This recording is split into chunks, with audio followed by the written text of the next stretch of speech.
Jack Benny Program.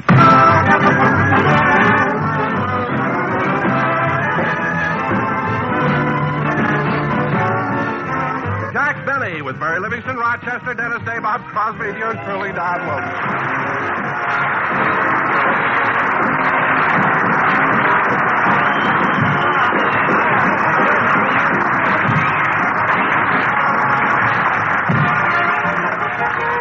Ladies and gentlemen, immediately after this radio show, Jack Benny will do another of his monthly television programs. But in the meantime, let's go back to last Monday when Jack returned from a successful personal appearance at the Kern Theater in San Francisco.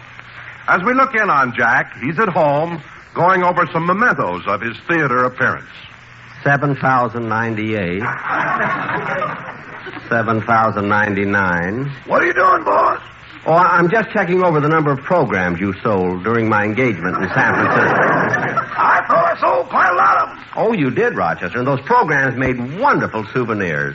They had my biography and pictures of my entire life in them. I know. Say, boss, in that picture on the second page, was that man standing beside you your father?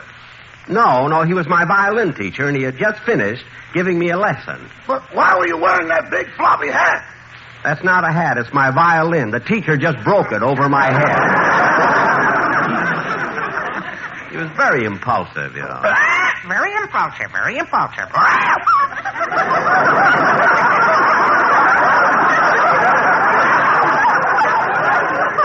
Hello, Polly. I'm glad you're home from the pet shop. Now, Rochester, I hope you put away all the things I brought from San Francisco. I did that this morning. And you do what I told you to do about laying out all my clothes and calling the cleaner to get them? I did that, too. Good. Now go upstairs and make sure I didn't leave anything in my clothes. Go through the pockets. Again? Oh, you went through the pockets already? Twice. Once with the hands and once with the magnets.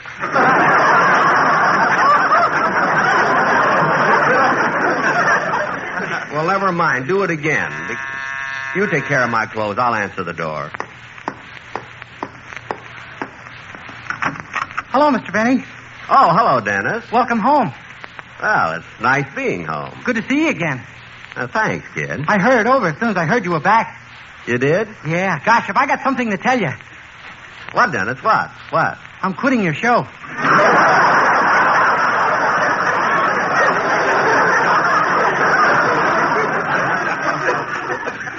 You're quitting the show? Uh-huh. Wait a minute, Dennis. What's wrong this time?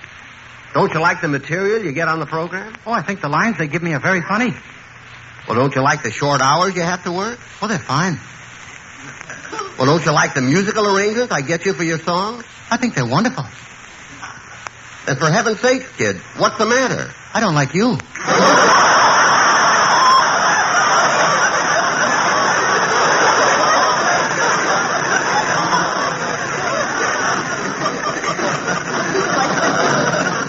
After 14 years, you suddenly found out you don't like me. I didn't like you when I first met you. Look, Dennis, let's drop this silly talk. You can't quit. Well, I'm going to quit. Well, you can't. Your contract still has 41 years more to run. Oh, boy, that's what I like, security. Yeah, security. Now, let me hear the song you're going to do on Sunday's show. Hold on a second, Dennis. Hello? Hi, Jack. This is Bob Crosby. Oh, hello, Bob. When'd you get home from San Francisco? Oh, who's home? I'm still up here. Well, how come? I thought you were supposed to get back here yesterday. Oh, yeah, but San Francisco has fascinated the boys in the band so much that I can't get them to leave. Well, what's so fascinating to the boys in the band? Well, Remley's absolutely amazed at all the steep hills in San Francisco. What do you mean? Well, it's the first time Frankie's been sober in the city cockeye.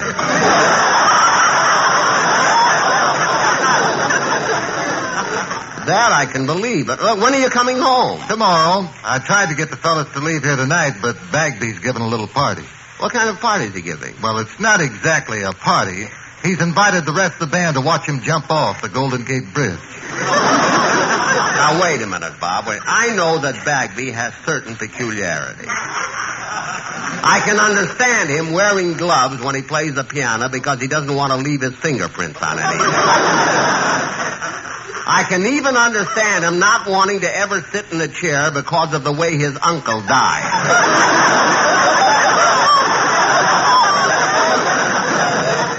So why should he want to jump off the Golden Gate Bridge? Oh, he did it yesterday, and he liked it. He liked it? Yeah, he thinks those Whitecaps are Brew 102.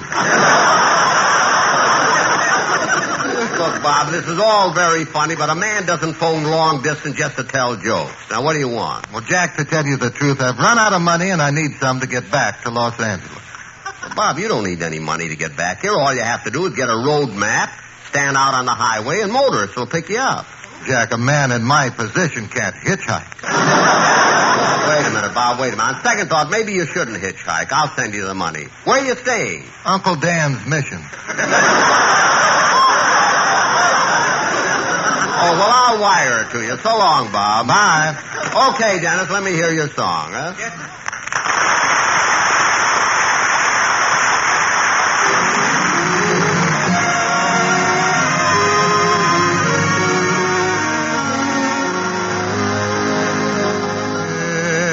If I love you a mountain, can you love me just a tiny hill? If I love you a meadow, can you love me just a daffodil? If I need you a symphony to underscore the mood I'm in, and you need me a serenade played on a lonely violin. If I want you the whole wide world, and you want me just a lover's lane. If I miss you an ocean, and you miss me just a drop of April rain, are you my forevermore? Forevermore you are. So if I love you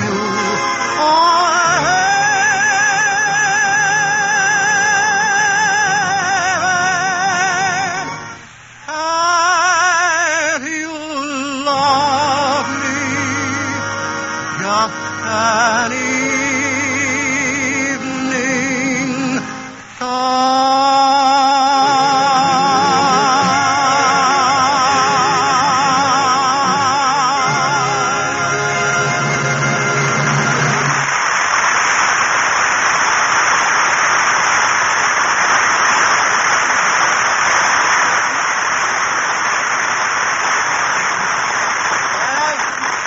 Gee, that song sounds great, you know? I don't know what it is, but your voice gets better and better. You know, you're not only one of the best singers. That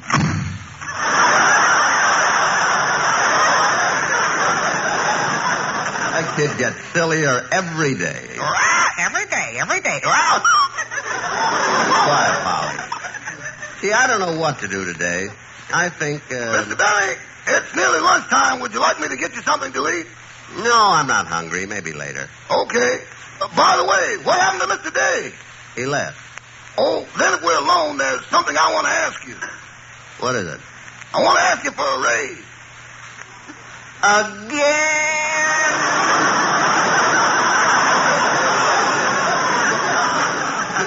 Look, Rochester, you can forget it. I'll answer the door. Hi, Dow. Hello, Jack. I wasn't expecting you. Well, I didn't intend dropping in, but I wanted to mail this letter, and I'm out of stamps. Do you have any left? Oh, sure. They're in the next room, then. There they are. Thanks.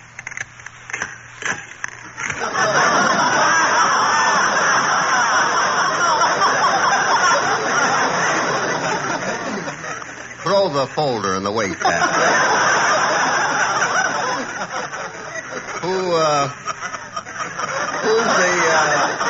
Why, are you surprised? Who's the letter? Who's the letter to? Huh? My mother. I'm answering one I received from her this morning. Oh, you got a letter from your mother? Yeah, would you like to hear it? Certainly. What does get lost little Sheba have to say? Well, here it is. I'll read it to you. Okay. My darling daughter Mary, just a short note to let you know that all is going well here on the farm. And before I forget, I want to thank you for the lovely gift. Your Aunt Sophie is breaking her engagement with her boyfriend. It's probably just as well she broke it off. Now she won't have to go and see him on visiting day anymore. That constant kissing through the wire screen made her face look like waffles.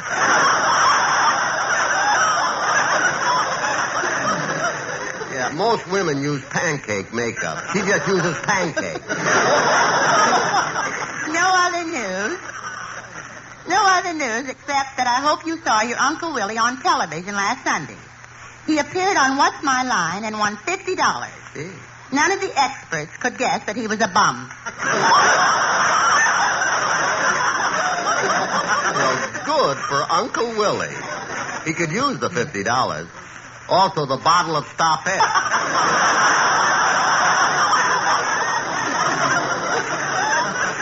Incidentally, he could also use... Jack, please. There's a PS. Oh, and it's about you. Well, read it, kid. Okay. Mary, I read in Variety that Jack really had a successful engagement up at San Francisco and made a lot of money. I'm so happy for him because this is what he always wanted. Your mother can kid me if she wants to, Mary, but I had a swell time in San Francisco. I know, Jack. We all did. Well, I better be running along now. Wait a minute, Mary. I haven't anything to do this afternoon. Maybe we'll take a walk or something. Huh? Oh, I'm sorry, but I can't. This is near the end of the season, and I've got to go downtown and audition for a job. Oh, really? What company, CBS or NBC? M-A-Y. Oh, well, lots of luck, Mary. I hope you get what you want. Goodbye. Bye, Jack. Would you like some lunch now, Mr. Benny? No, I'm still not hungry. Gee, I don't know what to do. I don't know whether to go play golf or just sit around. Well, why don't you just relax and read a book? Well, I've read all my books. Well, you can go to the library and borrow some new ones. Hey, that's a good idea. Rochester, you get the car. No, it's only a short distance. Such a nice day. I'll walk. I'll see you later, Rochester. Goodbye, boys. Goodbye, boss. Oh, say, that reminds me, Rochester. Yes, sir. This afternoon, I want you to give Polly a bath. Again?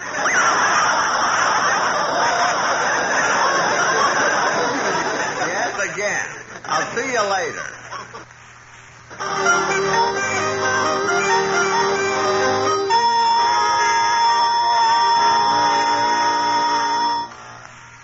My, but it's nice and quiet in the library. Peaceful, too. Oh, there's the librarian. I'll have to see her about getting a card. Yes, sir. Can I help you? Yes, miss. I'd like to join the library. Oh, you'd like to take out a library card? Yes, and the librarian, too.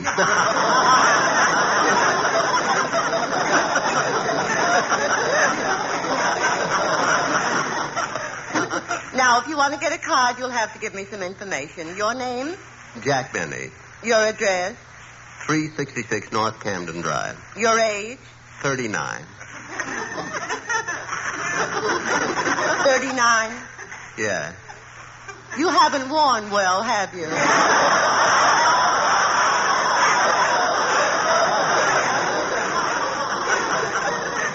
Well, I worry a lot.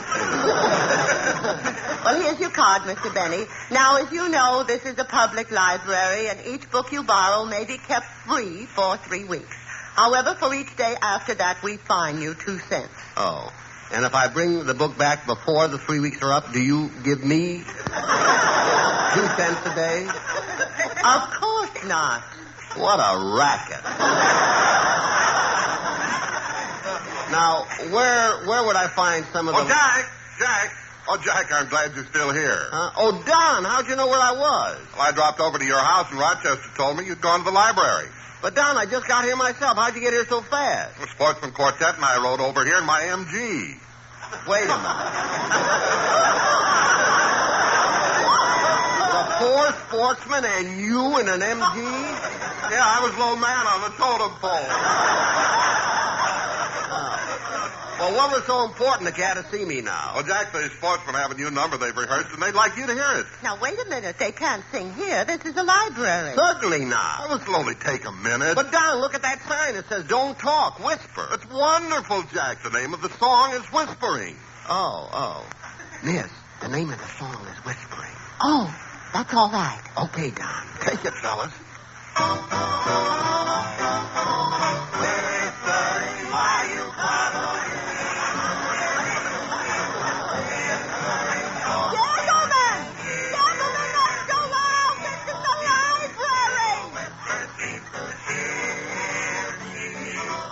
Don, please, it's embarrassing.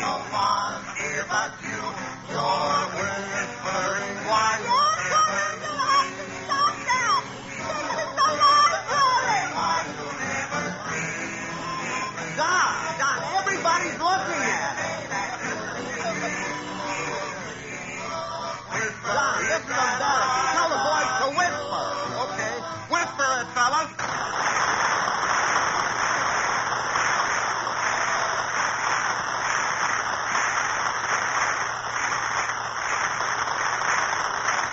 Don, I admire your loyalty, but don't you ever have the boys sing another song in the library. Okay, Jack. Well, I'll see you later. So long. Goodbye. I better apologize to the librarian. Miss, I'm awfully sorry about this disturbance. Oh, that's all right. That's the most excitement we've had in this library since we put the Kinsey report next to Forever Amber.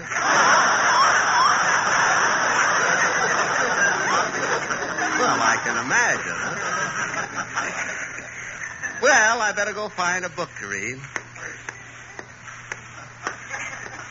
Gee, you must have thousands of books here.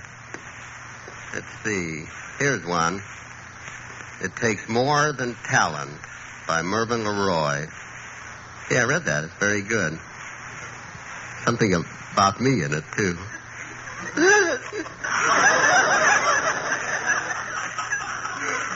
I wonder if that's the same Mervyn LeRoy that... No, I guess not. Here's another one. Return to Paradise by James Michener. Let's see what books they have under adventure. Hey, this book sounds exciting. How I Discovered the Insane Pirate's Buried Fortune. Or Dig That Crazy Treasure.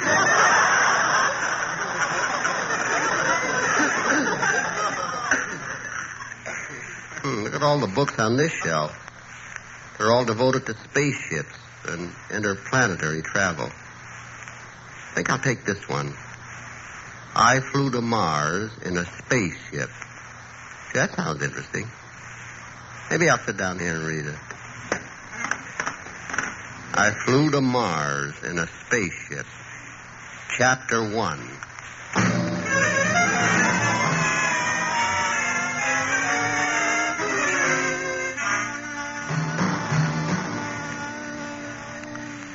My name is Commander Buzz Corey. The morning of my greatest adventure. Today I will leave in my new spaceship for the only remaining unexplored planet, Mars. Everything is in readiness for the perilous flight. I waited for my navigator to board ship, the beautiful Captain Tonga. Finally, she boarded and said, Hello, Commander. Hello, Tom.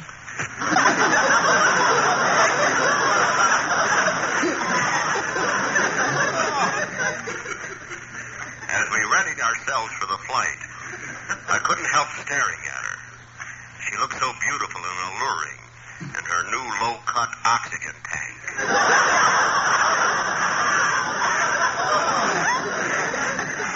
Finally, I turned to her and said, Tonga, let's make our last-minute checks before we blast off into space.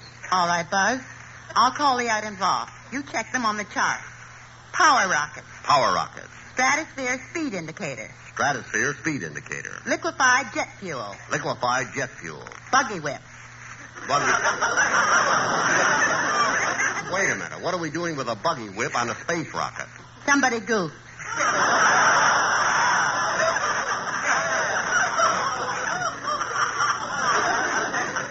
Then were off.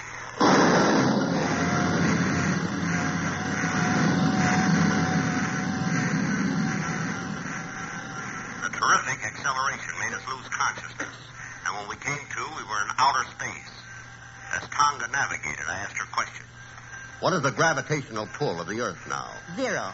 And our speed? I have her wide open. We're doing 99,000 miles per hour. We should be doing 100,000. I wonder what's slowing us up. You forgot to take the foxtail off the radiator cap. Oh, yes. It cuts our speed, but it's sporty. Tonga, wait a minute. Why are you slowing down the ship? There's a man standing up ahead with his hand extended. Oh, yes. Slow it way down. I'll open the hatch door and talk to him.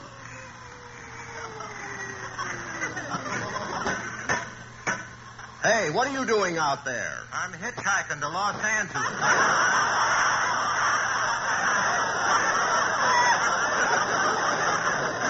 Well, good luck. I'm going to Mars, but I'll be back in time for my television show. Before we realized it, Mars began to loom up in our space scope. Now the crucial moment for landing was at hand. Get the ship in landing position. Landing position achieved. Jettison the ballast. Ballast jettisoned. So far, we haven't loused up any of the words.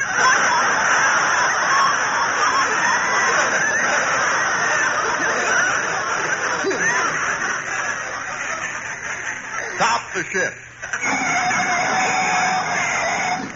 Old-fashioned sound man.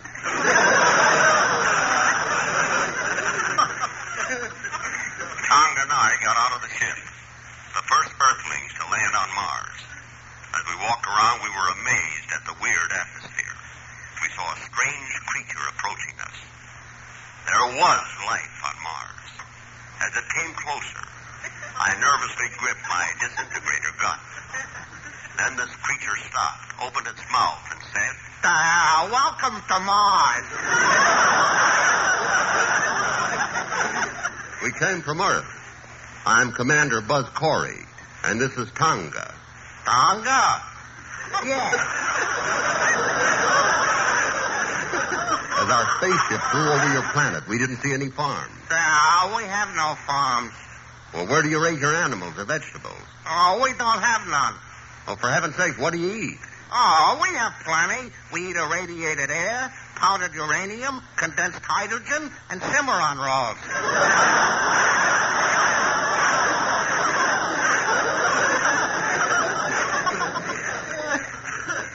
I could see I would get nowhere with him, so I asked him to take me to his chief.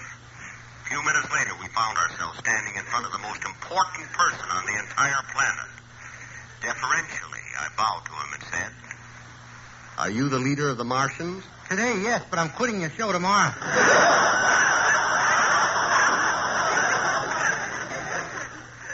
I stared at this Martian in amazement. On Earth, we had been led to believe that all living things on Mars had huge, tremendous heads. This one had no head at all. You made a mistake coming here. We tolerate no strangers. But we are friends. Guards, get ready to kill these people. You can't kill me. You can't. You can't.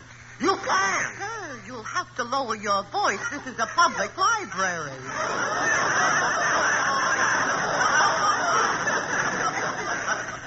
Huh?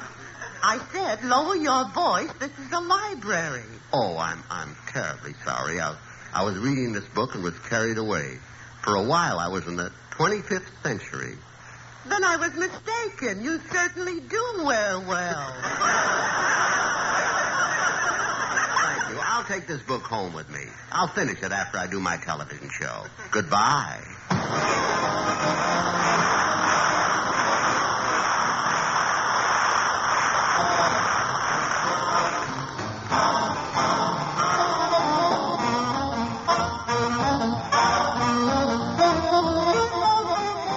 Jack Benny is a regular feature of the United States Armed Forces Radio Service.